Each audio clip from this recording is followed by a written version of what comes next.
It's football and cricket. I played football for Norwich City in the regional development centres until I was about 14. I was invited into the academy, but I chose to play cricket instead.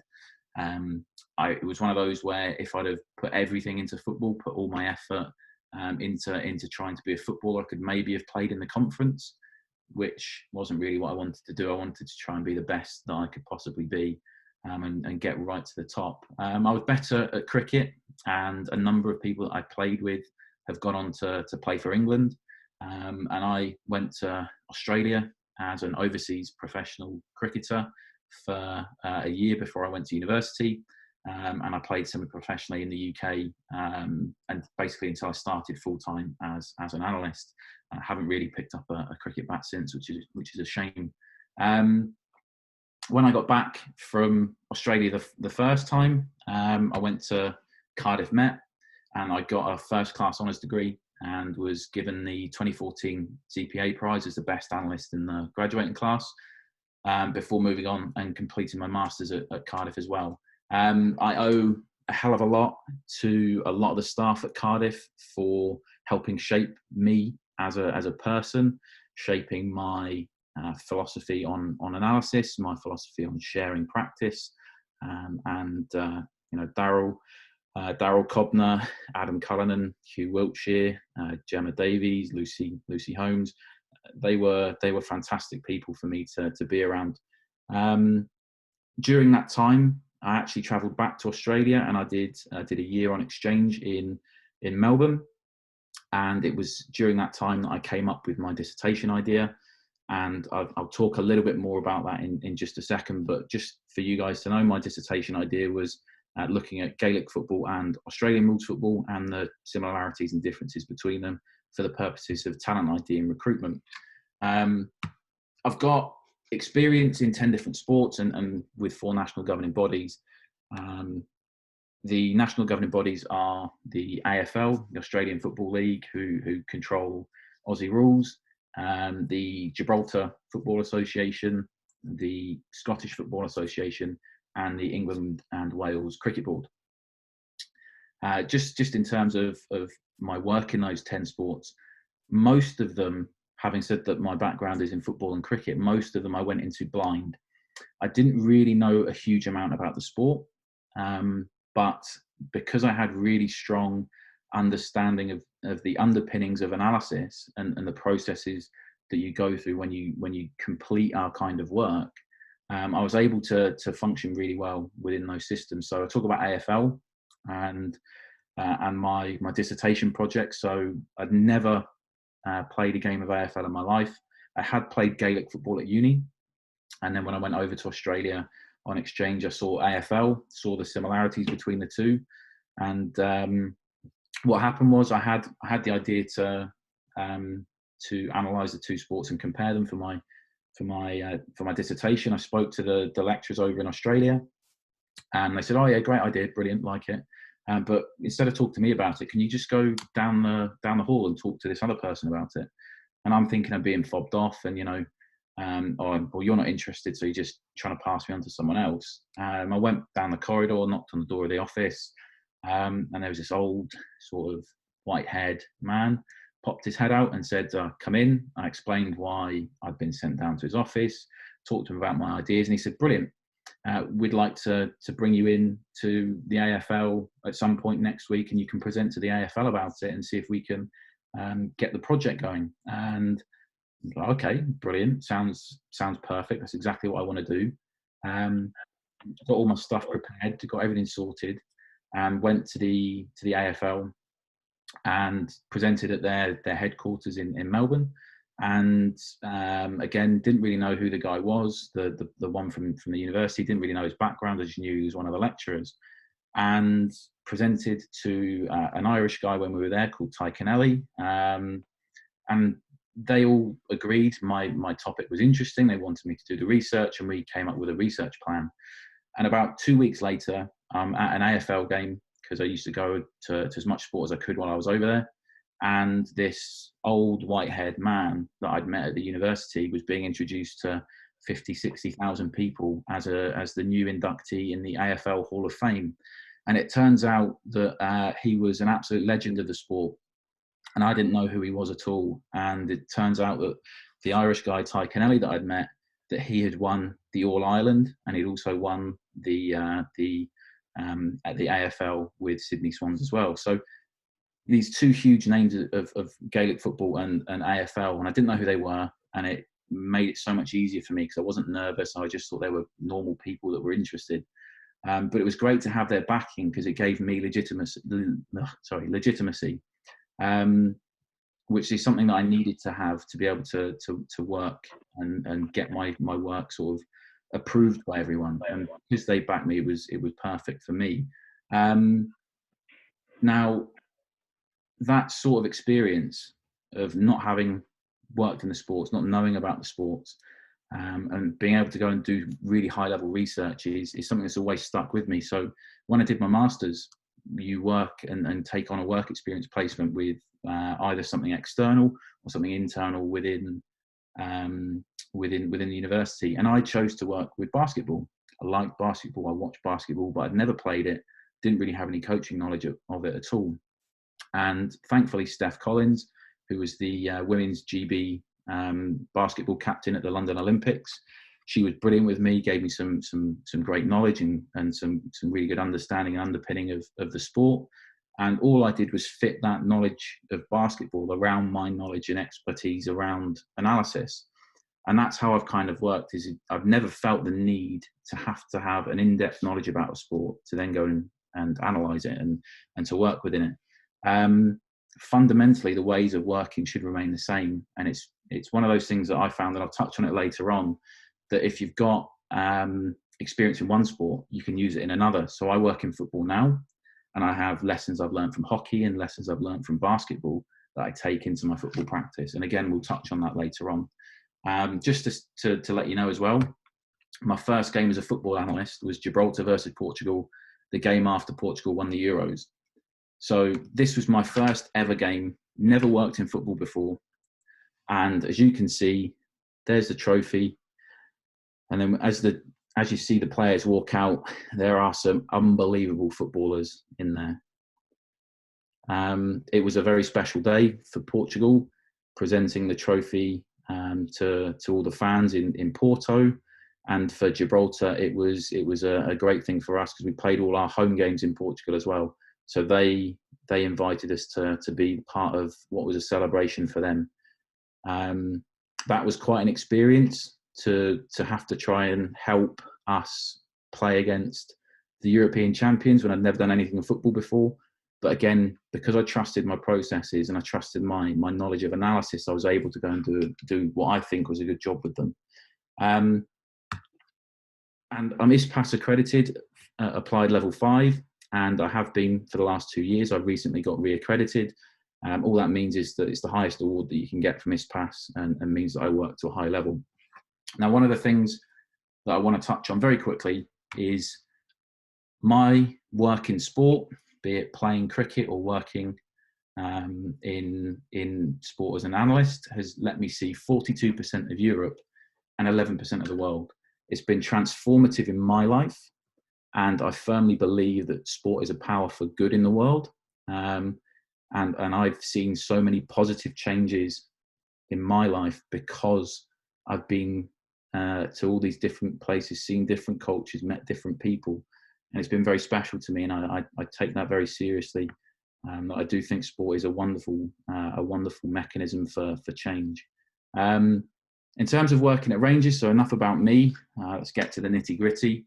So I'm head of academy analysis, and we have Connor, our lead under 18s analyst, who'll be joining us as soon as this coronavirus crisis has finished, and that's when he'll start working with us. We are currently looking to recruit 2 master's students who will be paid part-time staff with us to work with the under 16s and the under 15s mainly, but obviously we'll work within other squads as and when required. And we've got some really good, strong partnerships with universities in Scotland where we take undergraduate students and they help us with our under 11s to under 14s provision. I think that we are the biggest and best academy analysis department in Scotland. I mean, I would. but also I've got experience of working with the Scottish FA, seeing what other clubs have available to them, what their staffing resources are, and I know what their standards are. So I think we are the biggest and best in Scotland by a considerable margin. However, there aren't any true performance analysis courses in Scotland. There was a master's course at Robert Gordon, but they don't run that anymore. So we have to take our students from all over, and because they don't have too much of an underpinning in analysis, we do have to spend a lot of time teaching the skills right from the very basics and sort of build them all the way up. It can be time consuming, but overall it's worthwhile. And I think the best examples of that are we had two students came in as undergraduates, worked with us, identified as being very, very good. My predecessor, Graham, he saw that they were good at being analysts and good in the social situations with the players and with the staff. And they were then brought in as master's students. Since then, Mark has moved on to be full-time in the Scottish Football Association, and Fraser now works within our recruitment department. So there's a pathway for us as well, and that's something that we're really strong on. Is if we get really good people in, we don't want to lose them. We want to keep them at the club. And just in terms of some of the things that we use at Rangers, we have two 4K JVC cameras, which are super high quality. We've got two 4K GoPro Hero 7s, which we use on slalom poles. We clamp them on, put them behind the goal so we can do some goalkeeper analysis. Gives us a nice idea of what the goalkeeper can see. And also what it does is it helps us identify foot patterns and movements much easier and much better than we do from the wide angle side-on view from the main camera. We've got a couple of HD Canon cameras as well, which go with our capture mask. So we've got a high cam. One of our pictures doesn't have a gantry on it, and we also use the capture mask for when we go to matches where there aren't gantries or there aren't filming positions. We've also got two sort of what I would call legacy SD Panasonic handheld cameras. We don't use those as much anymore, but it's good for us to have around if we have medical staff that would like to do some quick videoing of functional movement tests and stuff like that, or seeing some return to injury stuff just to see how players are moving. We can give them those. They can go away with them. We know that they're not hugely expensive, and we can trust them to have them. In terms of the software that we use Sports Code, iCoder, and Huddle Sports Code. And we've got Huddle as the online platform for our videos to be hosted on, as well as the analysis that sits on there as well. We mainly use iMacs and iPads for the under 16s and down, and I'll touch on why in a second. And then the 18s and development squad, we have our laptops that we'll live code and live capture on, and do some good work with them. Now, I will always try to say that science is at the heart of what we do, and that is something that sits really strongly with me. I don't like to do things for the sake of it. We do our own proprietary research, and it's helped shape the way we measure our players. And ultimately, it's done by making everything relevant to winning as an outcome. That can sometimes be a bit difficult to hear if you work in player development, because there's always that bit of, are you trying to win or are you trying to develop players? Well, my thought on that is we are trying to develop players that exhibit the same behaviours that winners do. Now, that doesn't mean they'll win every game, but what it means is we measure them against the performance indicators that are relevant to winning performance. And to do that, we have to be evidence-based. Our practice has to be evidence-based. Our time is valuable. We don't go through university courses and master's courses and whatever else just to have someone say, can you do that for me? I think it might be interesting. You need to have evidence for what you're doing, because our time is really, really valuable. There's a lot of publicly available research as well that can help shape that.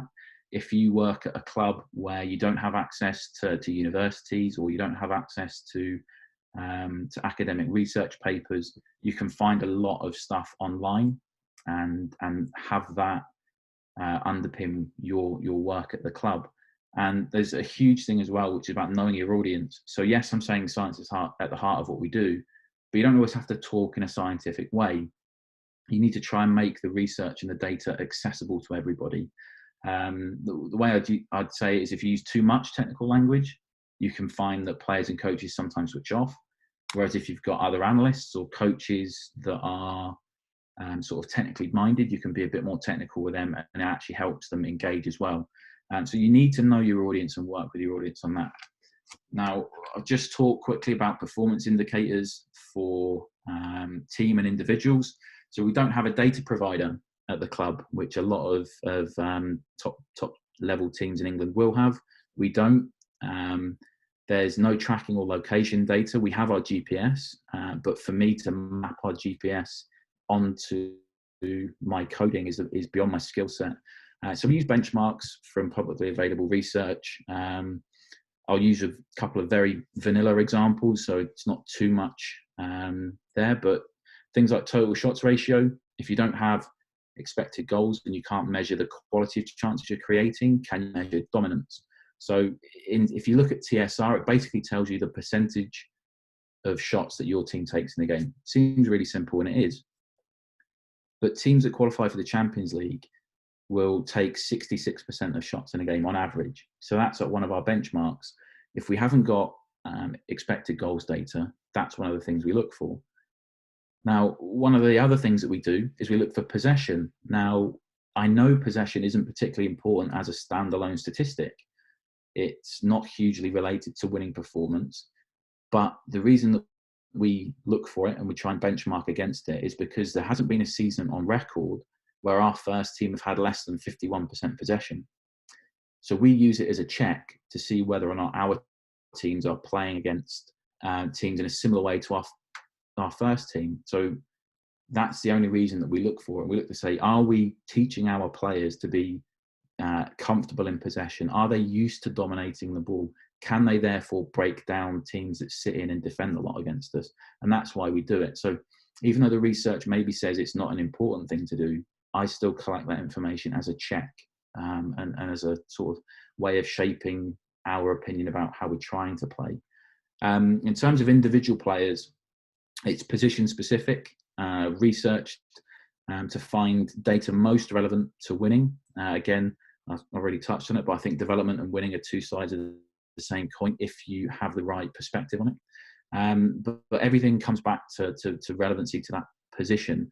I don't know about you guys, but when I used to get reports from data providers and you'd see the goalkeeper didn't take any shots in the game, didn't have any shots on target, no shots blocked, no shots off target, I don't care, because he's never going to take a shot in a game. He's our goalkeeper. Why are you providing that information? So I've tried to make sure that the only things that we see are relevant to positions and relevant to playing in a way that's sort of related to them understanding the game better. Now, we also talk about on-field execution with our game model. So we have a specific way that we try and play the game. But there's some examples where I've helped understand what we're trying to do and try and change it and make it slightly better. And speed of play is a great example. So without being too technical, there's a threshold for meters per second. The ball moves vertically up the pitch that can increase the chance of scoring. All that means is that if you're moving faster up the pitch, it's more likely that the defense is going to be unsettled and not set. And that is related to better scoring opportunities and higher expected goal values. So what we talk about with our players is playing 3 consecutive forward passes within 1 or 2 touches. Now that's me taking some detailed information and pairing it back to one simple sentence that can be given out to our players and coaches. We talk about assist type and locations and shot type and locations. Now, I'll use a quick example here of something that's always struck me, and I said earlier about trying to learn things from other sports. So this bottom picture here they are expected goals rings, and essentially what you're saying is the percentage chance of scoring a goal is sort of 5 to 10% in this green section here. But you can see that it's curved, and it almost creates a ring or a D. Well, if you think about hockey, you only score in this top picture inside this line here. So if you can only score within that line there, and they're both team sports, they're both invasion games, are there things that we can learn from their strategies and their concepts? Well, when I was watching the World Cup in 2018, the first goal in the Sweden-Germany game reminded me of that, where one of the strategies that we spoke about in hockey when I worked at Durham University was layers in the D, maximise player-to-space ratios, gave the crosser more options, and it's just a better way of trying to position yourselves in the area.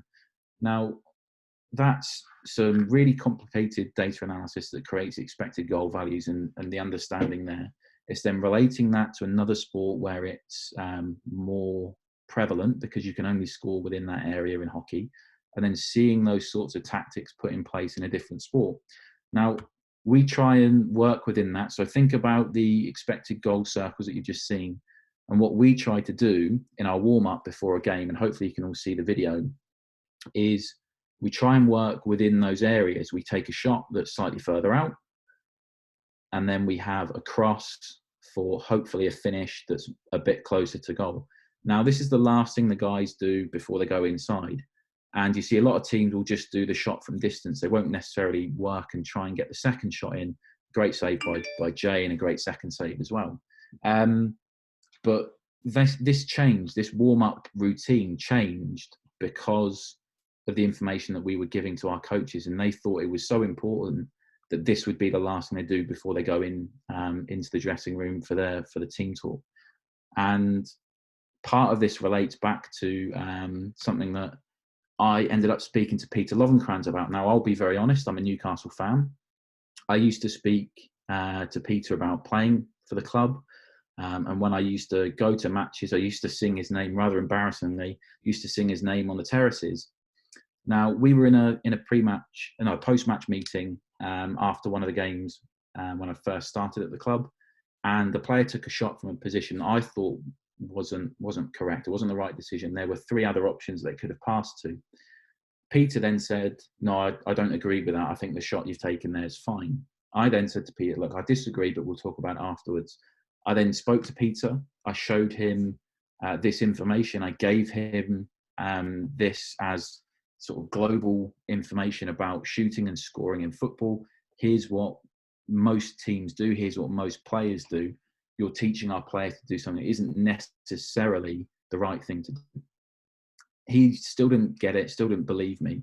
So what I did was I made it personal to Peter. I got 104 of Peter's goals in his career. I then went through all of his goals and I said, how many of them were in the box? How many of them were outside? How many were one-touch finishes? And what types of scenarios they came from? And as soon as I made that relevant to Peter and his career, he understood. So the thing I took from that was, if you have a complicated idea that you can't get across to someone, make it personal, make it about them, and tell a story. And once I did that, we then got some traction, and we started to build a lot more of these ideas and concepts into our training and into our games. Now, that conversation was about 3 years ago, and we played in the Challenge Cup this year against Wrexham at Ibrox. And Nathan Young-Coombs, 16-year-old striker, he scored in the game, and he did the post-match interview. And he said, all credit to Peter Lovenkrands for working on touch finishing inside the box. So 3 years ago, I had a conversation with Peter. We had a little bit of a back and forth about it, and I ended up having to change the way I presented the information to him. But 3 years down the line, he doesn't even think about it anymore. It's just innate within him that that's the way he's going to coach.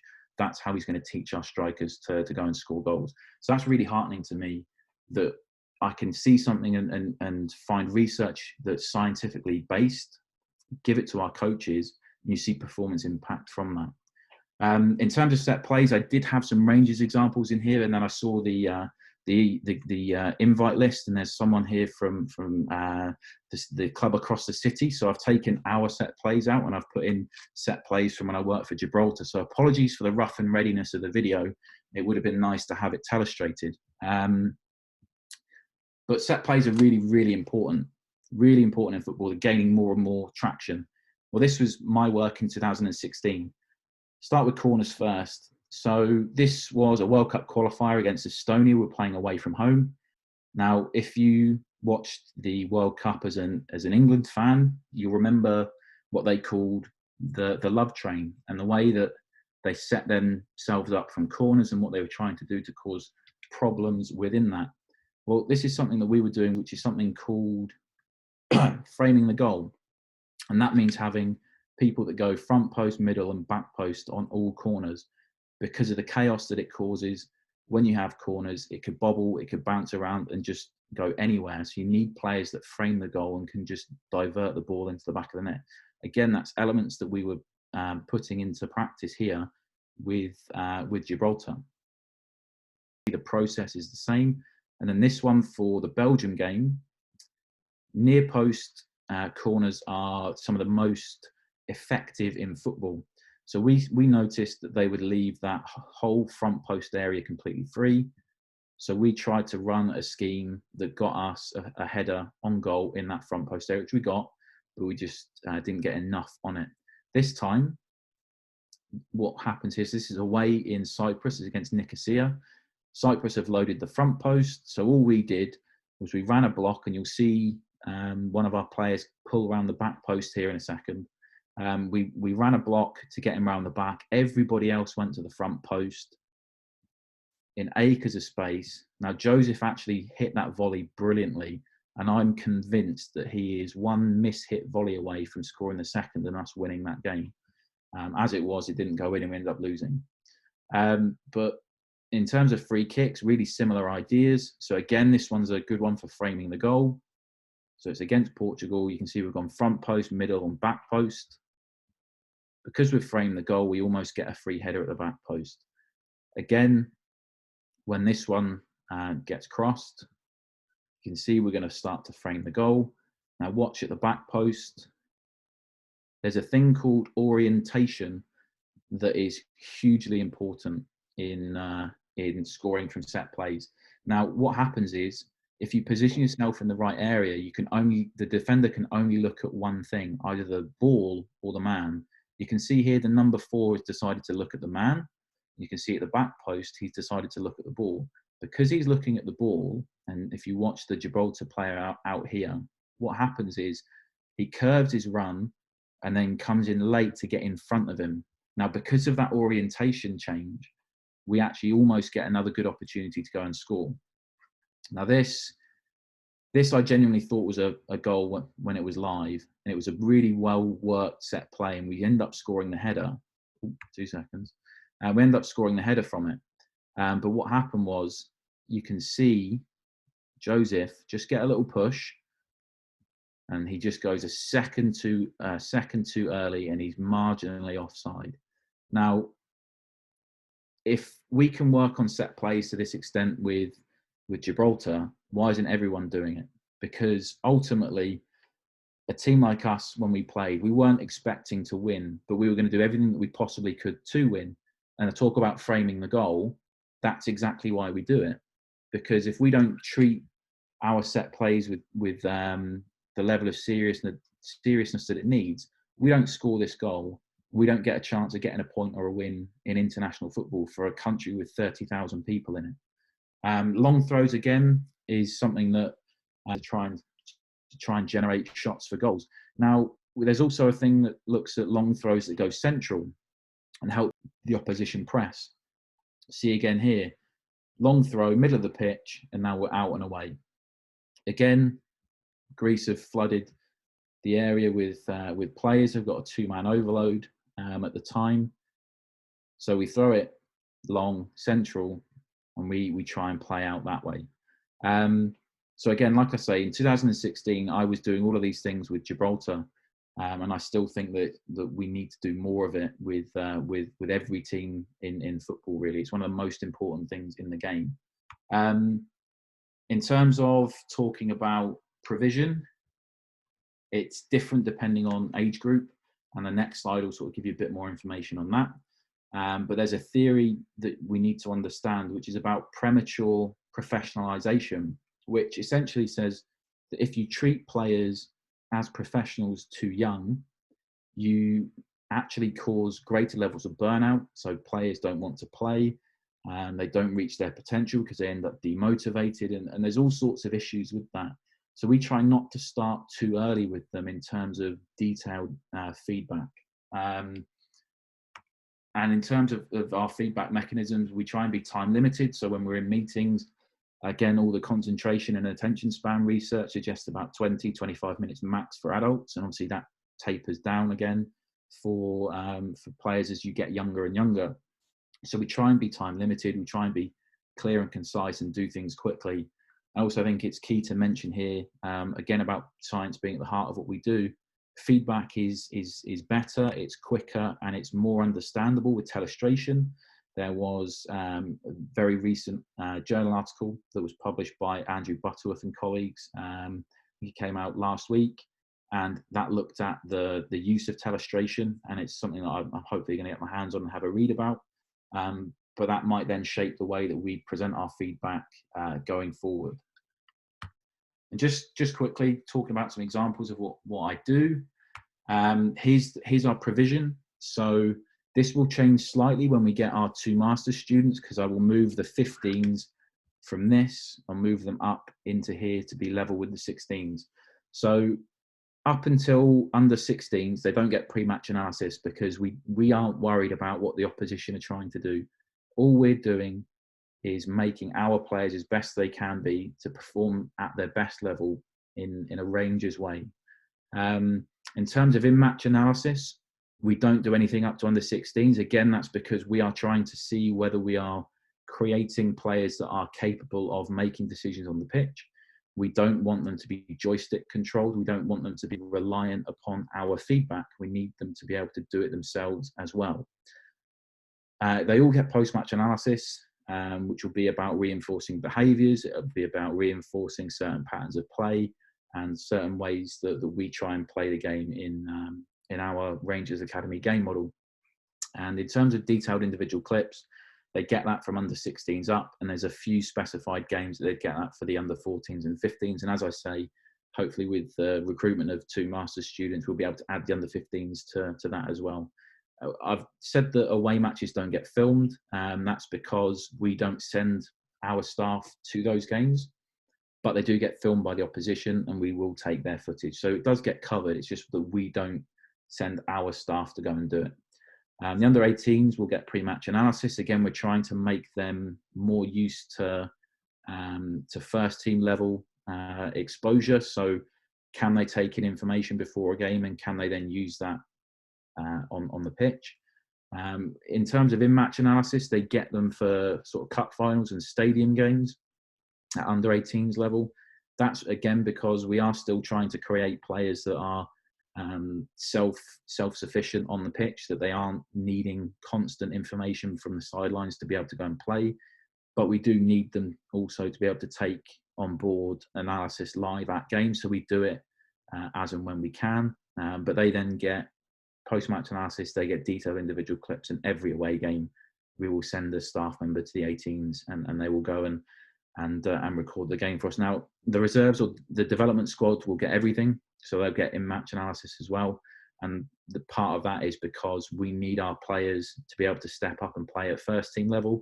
And part of that is that at every game, they might need to make small changes or see something on the video and understand why we're asking them to do certain things. So again, we try and level it up throughout different stages in the academy. And this is kind of why we try to do it.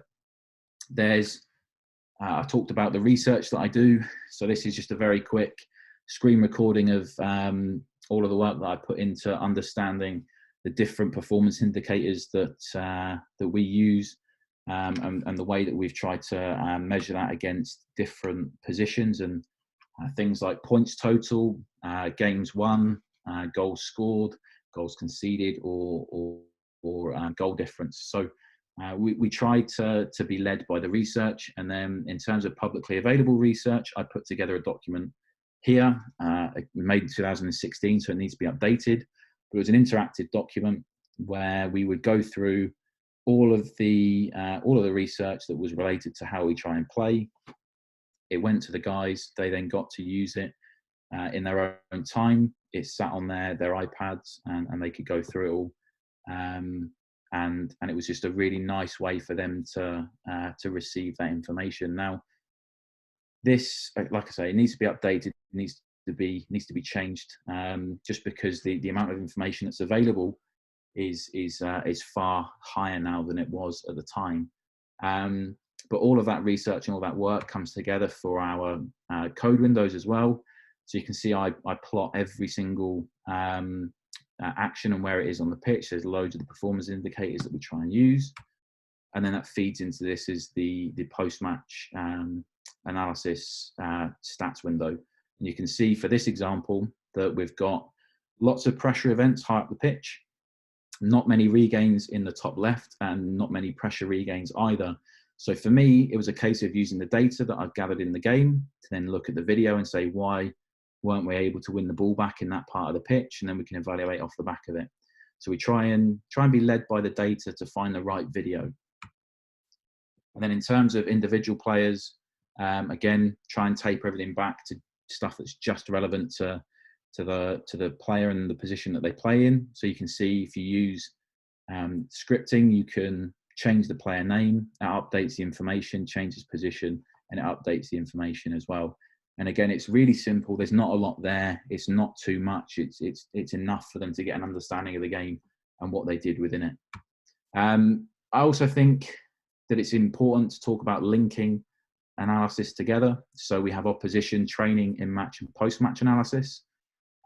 This was an example from the UEFA Youth League. So the team in blue here are Slovan Bratislava. We played them. Now, when the ball gets switched here, you'll see it happen in a second. What happens is the second or opposite 8 in midfield was able to get free because of the way that Bratislava shuffled across the pitch. And that was the way of progressing the ball against them. Because they tried to sit off, they're quite passive in their press. You could play that way. Now, Ludogorets in the green probably weren't good enough or didn't know that that was something that was happening all the time. So it wasn't just on the first switch. It was the first, the second, the third switch, and there was still the same things happening. So we go into training.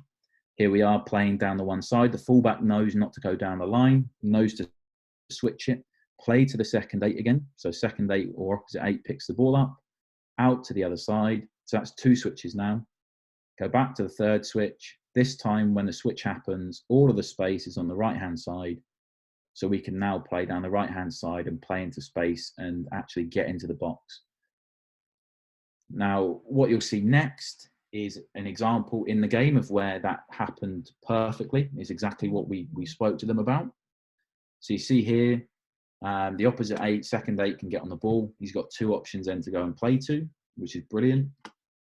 Exactly what we looked for. Now, Kieran, he understands that we might need to come and switch again. Unfortunately, the referee's in the way, so instead he goes and combines. We play in tight areas, and we go and get a shot away, which is great for us. It's a good thing for us to look for. Now, this is an interesting example that we used in the post-match. So what happened was they changed their press slightly, but the opposite or the second 8 was still our best option. So instead of trying to play on the floor, centre half there just lifted the ball over the top of the press and were able to play out to the other side. Now, Kai here gets on the ball, and we could try and go opposite 8 again. Instead, what Kai does, he gets to the crossing position here, but there are 7 Bratislava players in the way of where the cross could potentially go. So then the post-match feedback is, why did you make that decision? What were you seeing? Did you know that was an option to go and play and switch again, and try and reinforce those ideas? So you can see that post-match, pre-match analysis feeds into training analysis, feeds into in-match analysis, which feeds into post-match analysis. So it kind of all links together in what we look to try and do. Where we want to go next is quite an interesting one for me. So we're trying to recruit 2 master's students, and we want to increase our training analysis provision off the back of that as well. I mean, it's where players spend most of their time, so it's an important thing for us to look at. In terms of skills testing for all players in the academy, there's some early studies that show there's a significant link between certain skills tests and some on-pitch skills as well. So if we can find a battery of tests that we know reliably inform us about a player's on-pitch ability, then we have players that can come in on trial, put them through the battery of tests, helps us understand how good they're potentially going to be in a game. And it also might indicate that they're more suited to one position or another, and it can help us in that way as well. As I've touched on, the research that we've based our processes on is a little bit dated now, sort of 3 years since that was done. So there are new ways of measuring performance that have been introduced that we need to be aware of. Packing is an interesting one. That's where you look at the amount of players taken out of the game by each individual action on the pitch. What are its limitations? So packing data has been shown to have a very significant link or correlation to the number of successful forward passes and the number of successful dribbles in a game. And if you've got one performance measure that is 70% correlated to two, basically adding two performance indicators together, it's not a great way of measuring overall performance. But what it is, it's a good way of us understanding the verticality of the team or the verticality of our players. So how often do they play forward versus how often do they play sideways, which is a good way to look at things.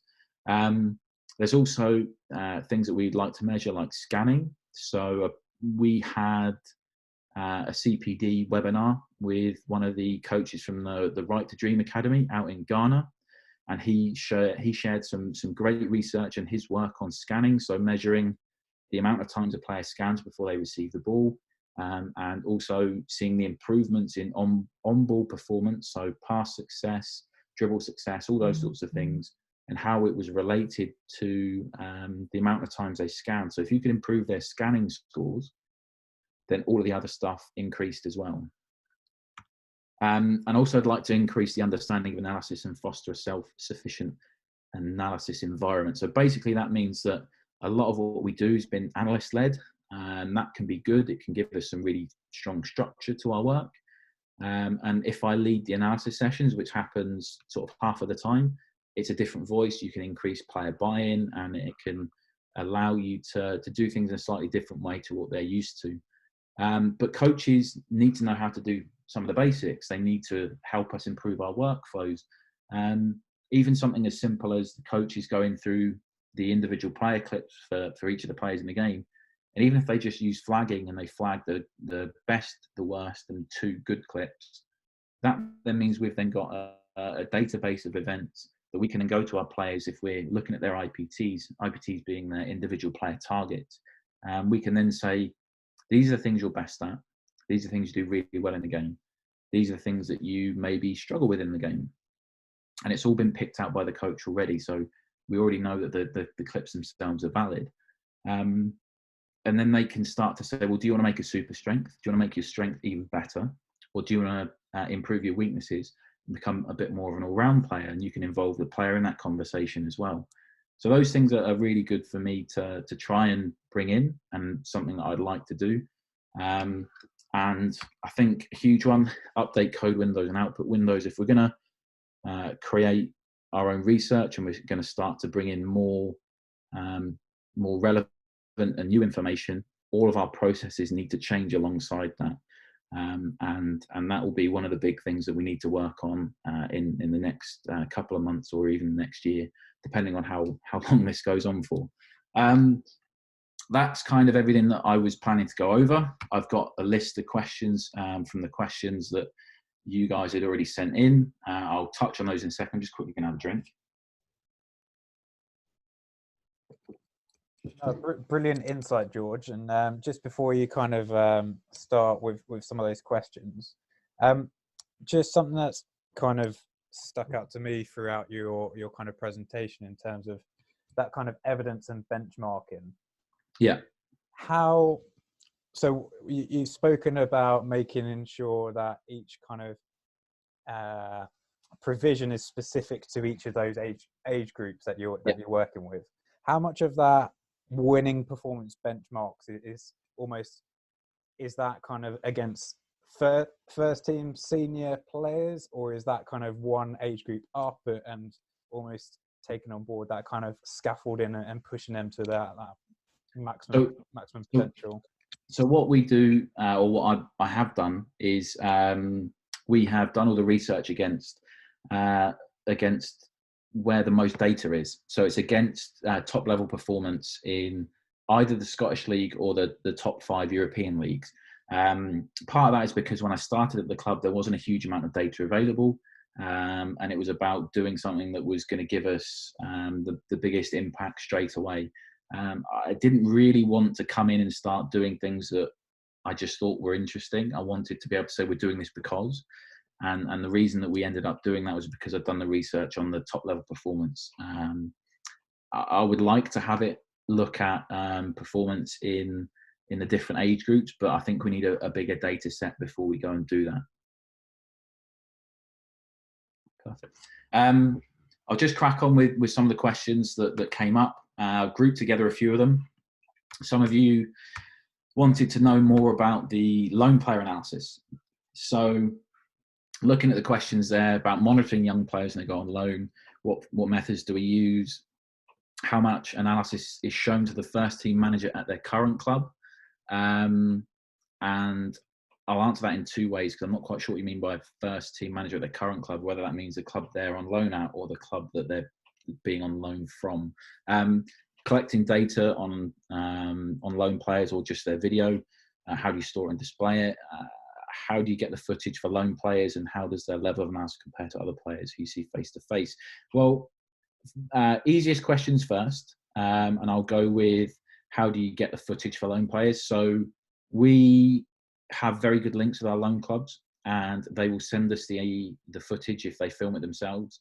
And if not, most of the clubs that our players go on loan to will be on Wyscout. So it'll either be taking the footage from the club themselves, or we'll be taking it from Wyscout.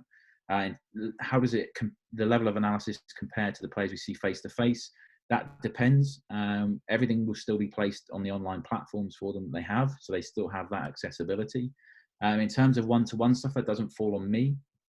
That actually falls on the loans manager of the club. So Billy Kirkwood, he will talk to the players about their game, and he will do the analysis the way that he sort of sees fit. In terms of monitoring the young players when they're on loan, they get watched. So obviously the loan manager will go and see them and get his reports in. In terms of data, there's not as much data that we would collect, because a lot of our younger players that go on loan tend to be sort of the goalkeepers to lowland league clubs. We also have had a couple of the players that have been fringe sort of first team squad players that have gone on loan, and then that doesn't come from me. That ends up coming from the first team and their side of things. So we always need to make sure that we aren't duplicating work. We always need to make sure that we're working as one club, and also making sure that if the first team are more interested in seeing the player, that they do their bits on it as well. In terms of how much analysis is shown to the first team manager at their current club, if you're talking about the player that's on loan if you're talking about the first team manager at the loan club, nothing. It's not our place to tell the manager of another club how to manage. I just think that's common sense. You alienate them, and you cause issues with the relationship between our club and the loan club. In terms of the first team manager, they do see the analysis of players that are in the first team squad, but again, that's not my remit. I can't talk to that too much. In terms of collecting data on the loan players or just the video, we would get the video for most players, and then data on some players, if that makes sense. So if we have a player that's playing somewhere where everything's filmed from eye level and you can't really see it, there's no point trying to collect data on it, because you struggle to see exactly what is happening in the game. If your players are on loan and you've got good footage, so I would talk, I'll use a specific example. Someone like Nicky Hogarth, one of our goalkeepers, went on loan to League Two in Scotland, played for Stirling. The footage was excellent. It was filmed at stadiums. So I would do the same analysis on his goalkeeping performance if he were playing for us as he was playing for them. It helps the coaches, it helps the players, and it helps me to have consistency across all of that. So hopefully that's enough on loan player analysis, because some of the questions there were related to first team things I can't really talk to. In terms of player feedback, any examples of analysis sessions that have increased player ownership and interaction? I think one of the best things that we do is we put the footage on iPads and we send them away with the iPads and they present back to us. So they would select their own clips, they would come together as units or groups, and they would talk about that amongst themselves, and they would have to speak to us about the clips that they'd chosen.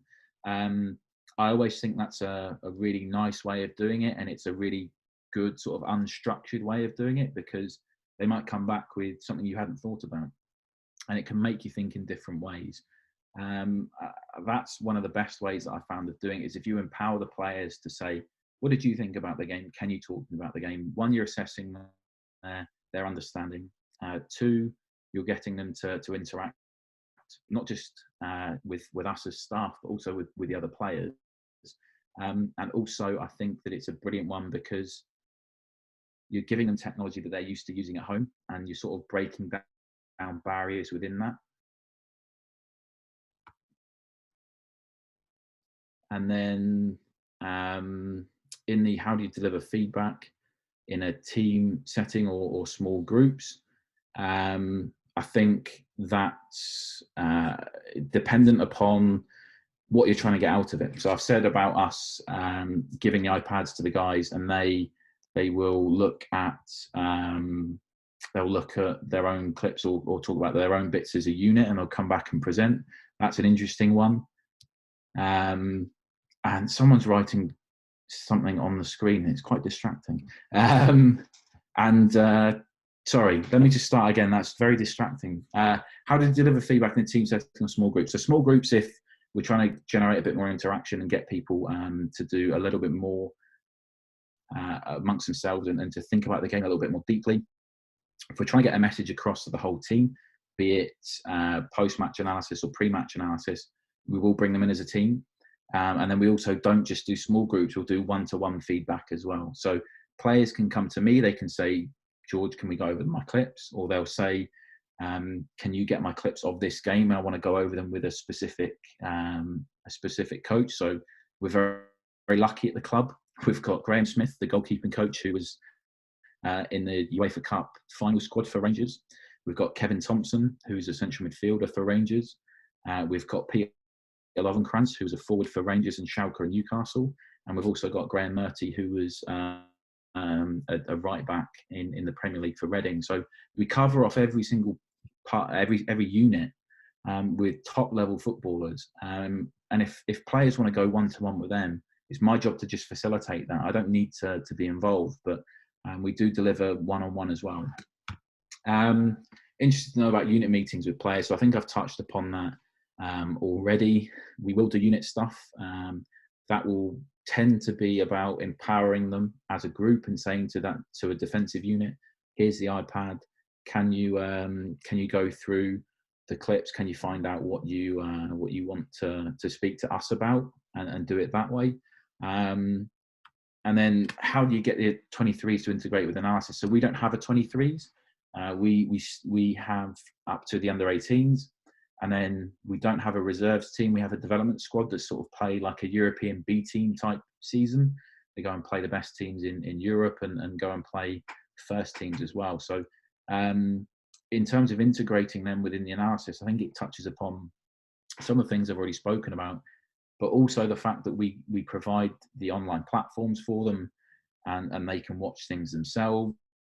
We do our very, very best with our players to listen to and facilitate their requests if they want specific games. And it might be, so I'll give a personal example where a player like Cammy Palmer comes to me. He's one of our central midfielders. He's actually on loan out in California, Sun Life. And he came to me and said, what do I do well? What don't I do well? And how can I improve? So he's a player that takes responsibility for his own performance. He came to me, asked me that question. I provided him his data, provided him data on some best players in the world. So he asked for Gino Wijnaldum and Fernandinho, and we were able to map what he does well and what they do well, and see where the deficiencies were. Once he'd seen that, he then asked for video on the two players so he could then assess that video against the things that we'd spoken about. So he was already aware of what he was looking to try and get out of the video analysis. And then once he'd done that, he then went to our coaches and he reviewed his clips with the coaches, having seen his data, seeing the top players' data, and also seeing the best players in the world at what they do. So then he comes armed with lots of information. He can then speak to our coaches and sort of be very open about how he's trying to get better and what he's trying to get out of it. And that's one of the best ways that we get them in with the analysis, is that if you can get them to understand that it's a process where they can share things and learn things and do things a bit differently, you get a lot more buy-in. And how do you present analysis to the younger age groups within the academy? Is it more visual and interactive? Short answer is yes, it is more visual and interactive.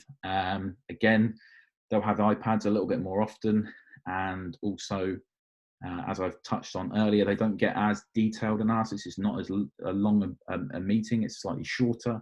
And it can also focus on more behaviours than specific players and specific things within a game. It can be, especially down at maybe 11s and 12s, how do you scan? Are you scanning before you receive the ball? And what do the best players do? So one of the great things we've done over this coronavirus situation is we have put together video packages every week, and they're going out to the guys. And I must say, Alan Boyd has done a fantastic job with our children in the Children's Academy. Every week I get videos on 4 players, and it's all related to a certain topic. So we were talking about scanning, and we showed an old school Frank Lampard clip, a very famous clip of Frank Lampard. We showed a couple of other players. So there's a good example, I think, of Iniesta in the World Cup final in South Africa. And then we showed some more modern examples. And the point being that Boydie gets a bit excited about talking about Frank Lampard. He gets a bit excited about the World Cup. Some of our players, especially in the Children's Academy, maybe weren't born when that World Cup was on. And then the young players who just want to see players that they play on FIFA with. It's about getting them to see those guys. So it's not just us going, here's some really old examples. It's about trying to find something a bit fresh, something a bit new that they identify with. And I think that's where the use of technology comes in as well. When you talk about making it interactive. So we have Piero as our telestration software, and you can use that on the iPad, and it becomes like Monday Night Football. So if you're able to get the players to sit there and make them feel as if they're using something that's on TV, then they engage with it a lot more, and they start to really enjoy it, and they want to press the buttons, and they want to grab the iPad, and they want to see stuff on screen.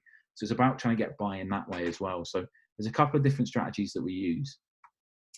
Applying for jobs was one that came up in a couple of questions.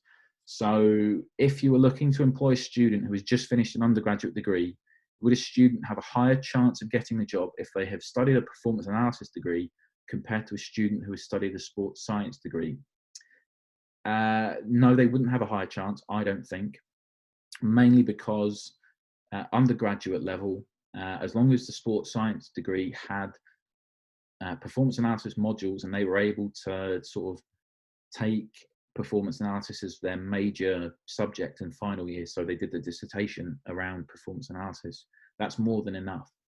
If we were talking about master's students, then I would say absolutely they'd have more chance if they did performance analysis compared to sports science. I think that's fairly obvious and quite an easy one to answer. And advice when applying for your first job within the industry, I would say best advice is have a portfolio of work that you can show, whether that be your time at university, and you can say, well, I've done this and this and this, here's evidence of it. Or if you've got a blog, or you've got a Twitter account where you do analysis and you put it out there, that's a great thing to do, but make sure that you reference it in your application. There's no point doing it and putting this out there publicly if you don't then reference that you do it. So that would be one of the things I would say is have a portfolio of work. If it's public, make sure that they know about it when you apply. And also apply for a lot of jobs, because I don't want to say too much about our processes, but we had a job up recently and we had 150 people apply for one job. Now people fall through the cracks. There are some wonderful people that applied for the job. There'll be people that didn't make it through the first cut through HR. That is nothing to do with my control. But when you have so many people applying for one job, it's tough to get it. So just stick at it and make sure that you are giving yourself the best opportunity by not just focusing on one job and saying that's the only one I want to have. You need to be a little bit smarter than that and a little bit more sort of big picture thinking with it. Just moving on to a few more of the other questions. So, have you noticed any changes in the technical outputs observed since the move away from the Scottish Games programme to the International Games programme? Now, I actually said before this to John and to Jamie, I think this question was a plant from someone at Rangers, because that's unbelievable knowledge of what we as a club do. We took our development squad away from the Reserves League, and we play in an international games program similar to a B team type program, playing the best teams in Europe. Now, very, very quickly, I can't show you too much else around the report, but this is expected goals for and against. In the pink, it's the Reserves League, and in the sort of pale colour there, it's in the European Games programme. You can see our expected goals per game has increased, and our expected goals for has dropped. Now, all I'll say for that is that what that means is we're challenged a lot more. We are challenged so much more. We don't get it easy. We don't just get to walk over teams like we sometimes do in Scotland. And it's been very difficult for us in those matches. We're playing first teams. We're playing some of the best under-19s teams in Europe, and you'd expect it to be harder, and it has been. And for all that I'm not showing you anything more than that one particular graph, by making it harder, by making it more difficult for our guys to play, you are going to have better outcomes off that. We have players that play much faster now, players that take fewer touches, players that now break lines with one touch and are able to play quicker, and all of those things are relevant, and all of those things are fantastic for us. And we just hope that moving forward, we get to prove that it's the best way for us to go, and we continue to do that. What gives you ideas, particular books, podcasts, etc.? So I'm only going to give two here. First one is StatsBomb for data. I think they're absolutely fantastic in what they do. If you get the chance to do any of their courses, I would recommend them. And if you're looking at more sort of technical information about football in general, I can't pronounce the name of the website because it's German, and my German's not great, but it's something like Spielwalderung or something like that. I can't pronounce it properly, but they are fantastic. They are chock full of really good tactical presentations and reports and a lot of other good things on there. We are privileged, I think, to have that sort of resource available, and it's important. I think if you want to read anyone that's on that website, I'd read Rene Maric, who's a very, very young coach. He's the assistant manager at Borussia Mönchengladbach. He was at Red Bull Salzburg as well. He's a fantastic coach with some unbelievable ideas, and it helps you really understand football. Are coaching badges important in helping a person get to the elite level of football performance analysis, and which ones, if any, would you recommend getting? It's not been a barrier to me, but I also know I've been very lucky in getting into football. It can give you a very good step up. It can give you a different way of talking. If you can talk in a coach's language to a coach, that gives you some immediate buy-in. So I think it's important, but it's not necessarily the only thing you have to have. It can help, and it can help separate you from a few other people. But I would struggle to say that you have to go and get it. What's been your toughest challenge so far, either personally or as a department or team? That's a really interesting question, and one that I wasn't sure I was going to be able to answer even when I added it to the slides. I would say the hardest thing I've had to do is to be away from home. So I grew up just outside of Ipswich in Suffolk, and since the age of 18, I've not been at home. I've been to uni in Cardiff for 4 years. I've worked in Durham. I've worked in Edinburgh, and I've worked in Glasgow. That's really difficult for me. My grandparents are quite old. They are unwell at times, I should say, and that can be a real difficult thing for me to deal with. It also feeds into working in football with a work-life balance. It's really difficult to find the time to speak to go and see your family, and that's what I found really difficult. It's not necessarily something that you're maybe looking for in the question. I think you're maybe looking for something a bit more technical in terms of working at the clubs and dealing with people and things like that. But I think the thing I found toughest is being away from my family for as long as I have been. And the last question in the Q&A, what is the single best piece of performance analysis related advice you have been given? Well, I'm quickly going to check Twitter just so I can get the quote right. But it's something that I spoke to Jamie about in 2015, and Jamie and John, myself, are having a really good conversation just before we let everybody in about a man called Keith Lyons. Now, Keith was a fantastic person. He was the person that set up the Performance Analysis Centre at Cardiff Met, or UIC as it was, and he went on to be the person that put in place the Performance Analysis Department at the Australian Institute of Sport, and he was a real sort of trailblazer for performance analysis. Now, so it's maybe not a direct quote from Keith, but it's in essence from him. And I said to Jamie in 2015, never be afraid to make mistakes. You'll make plenty of them, and never stop learning.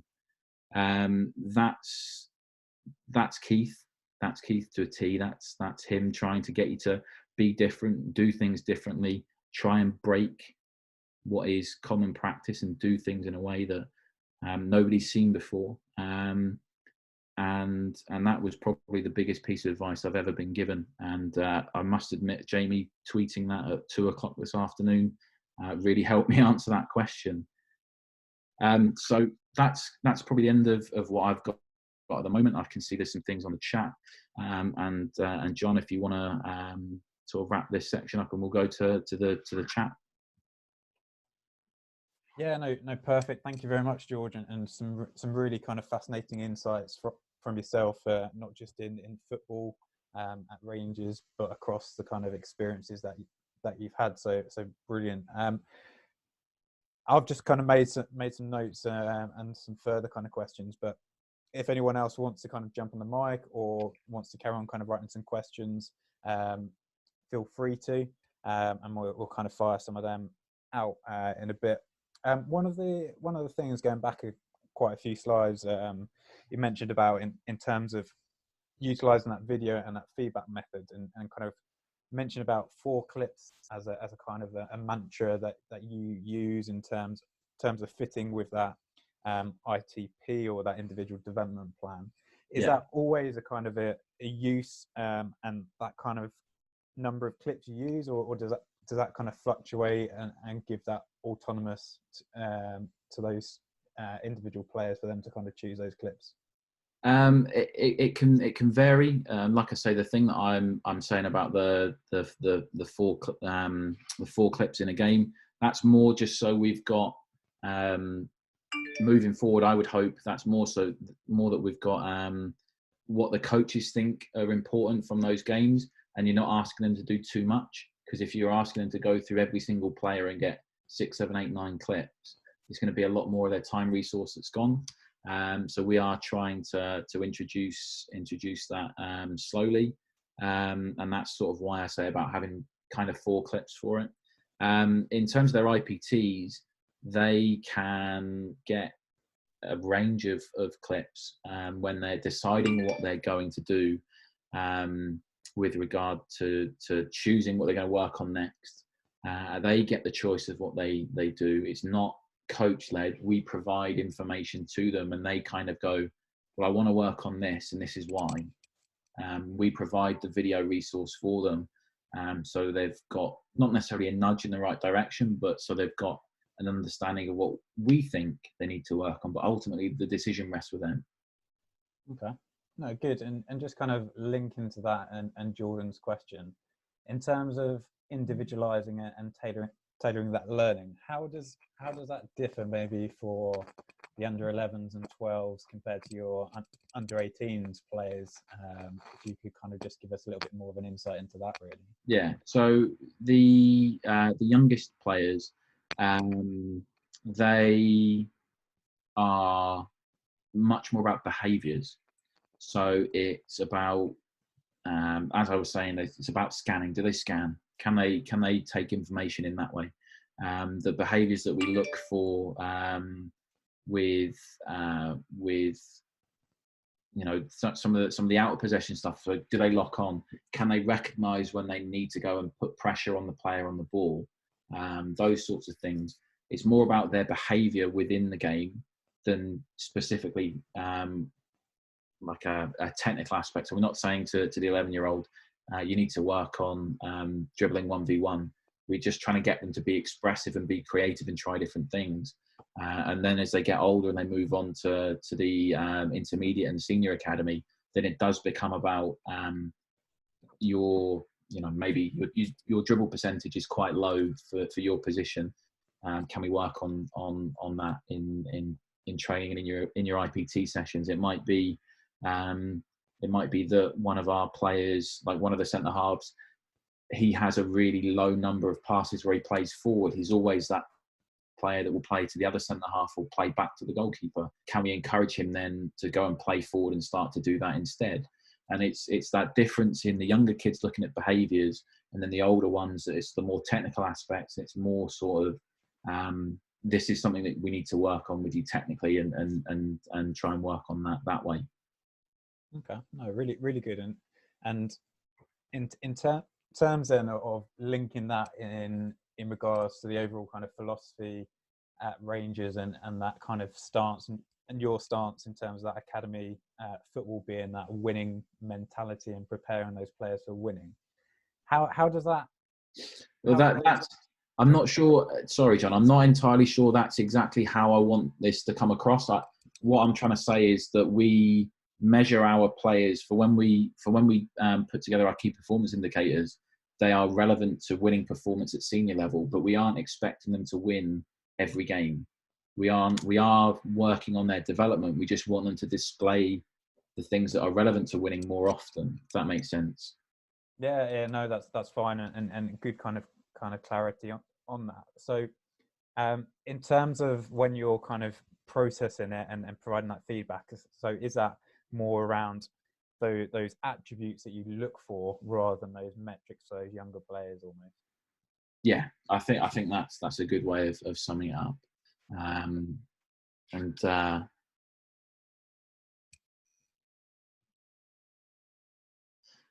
Sorry, I'm just seeing some of the chats that are coming through. But yeah, like I said, I think that's a good way of summing it up in terms of looking at the younger players and the older players. The younger ones, it's about behaviours and trying to get them to do things that we expect of all of our players. They are linked to the overarching philosophy of the football club. So we talk about pressing high and pressing aggressively. That's where the behaviour of locking on comes on. But we don't just look at it in the sense of right, this is our press, here's our structure, we want to be exactly here and we're trying to guide the ball here. We're looking at the behaviour of, can we get our players up to the player on the ball and go and force pressure on them that way. And then again, using pressing as the example, at the senior level, it becomes about, is the angle of the run right? Have you curved your run? Are you forcing them to the right part of the pitch when we are pressing? Because they've already been taught the behaviour of locking on to their nearest player, if that makes sense. Yeah, no, that's perfect. Certainly does. And in terms of that linking with the first team and playing philosophies and styles, how much do you kind of align the age groups to that, or is it fairly the 11s to, let's say, 16s working towards specific academy kind of targets, or is it mainly an overarching club philosophy? There is much more of an overarching club philosophy now since our new sporting directors joined. I'd have to say Graham and Scott, the first team analysts, have been brilliant with me, trying to make sure that we have a bit more tie-in from the academy through to the first team. We do a lot more collaboratively, but we do focus on the way that we play as an academy up to the 16s, the 18s. For the majority of the time, we'll still play a similar way to the academy. There might be the odd game where we change slightly, and then the development squad is a little bit more about us teaching them some of the things that the first team do, but also playing in different ways and doing things in different ways. So, say we've got a player that goes out on loan, he doesn't just know how to play one way, because if he goes on loan to a team, they might play a different shape or a different, slightly different style of play, and he needs to be able to adapt to that. So as they get older, it does become a little bit more about what they're going to do with the first team, how are they going to play in the first team, but also if they're not going to play for our first team, how are we going to get them into other teams' first teams as well? No, perfect.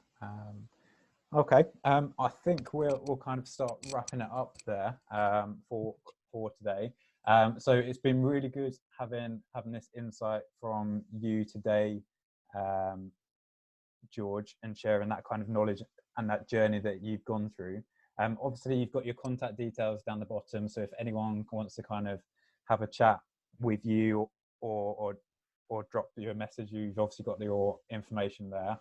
I'm just going to share my screen 1 second. Not a problem. Do you need me to stop sharing first? No, that's fine.